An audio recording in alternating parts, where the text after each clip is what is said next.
Addressing us next is a delegation of 3 European prime ministers who are supporters of the Iranian resistance, who will now be giving us more insight on their position. Please join me in welcoming the former Prime Minister of Iceland, Mr. Geir Haarde, the former Prime Minister of Romania, Petra Roman, and the former Prime Minister of Kosovo, Abdullah Hoti. A very warm welcome.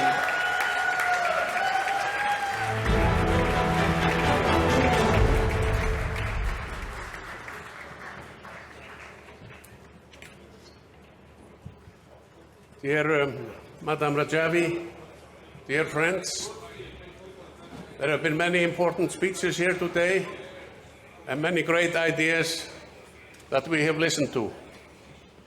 Let me just say that for years, Western leaders have pursued a highly mistaken policy towards Iran, ignoring the crucial role of the Iranian people's resistance movement against the ruling regime. Regrettably, the current policy towards the Iranian regime can only be described as a policy of appeasement. And Speaker Burkov told us all about, in his eloquent remarks, what appeasement is all about. This policy has emboldened the regime to increase its human rights violations, the use of hostage-taking, and support for global terrorism. Now, I was one of the former prime ministers who signed the letter that many people have referred to, urging world leaders to stop this policy. Stop appeasing the criminal leadership in Tehran.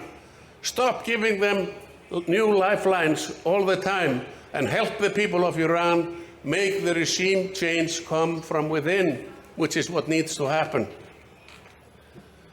And now that the people of Iran are taking to the streets to call for regime change, a misconstrued policy may become even more unethical and dangerous.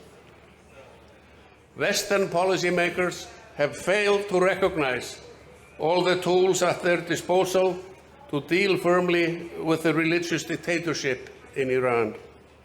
They have ignored a key missing element in any successful Iran policy, which is the important role that the resistance movement carries out to support freedom and democracy. By ignoring this, they have indeed fallen into the regime's trap, which seeks to keep the movement hidden and out of sight from the world community. And as many speakers have said here today, the right policy towards Iran must consider the Iranian people themselves and their resistance movement. The regime fears this movement because it knows it has the potential to topple the regime and establish democracy in Iran through an internal regime change. Now, I have had the opportunity to follow the resistance movement here, the NCRI, its leaders, and many others, friends here, for quite a few years now. And I am well aware of their peaceful and democratic roadmap, particularly the 10-point plan.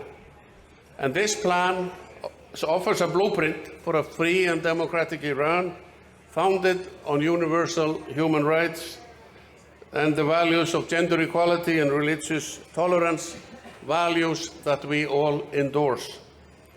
And most importantly, this plan envisages a nuclear-free Iran.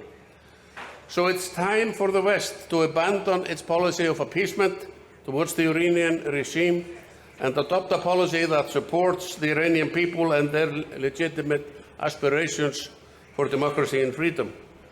And this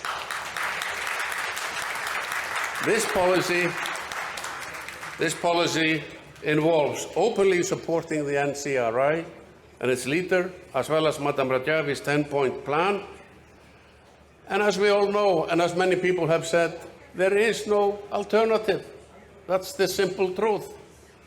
And those who do not understand that, who fail to understand that, will position themselves on the wrong side of history and not become true champions of human rights and democracy worldwide.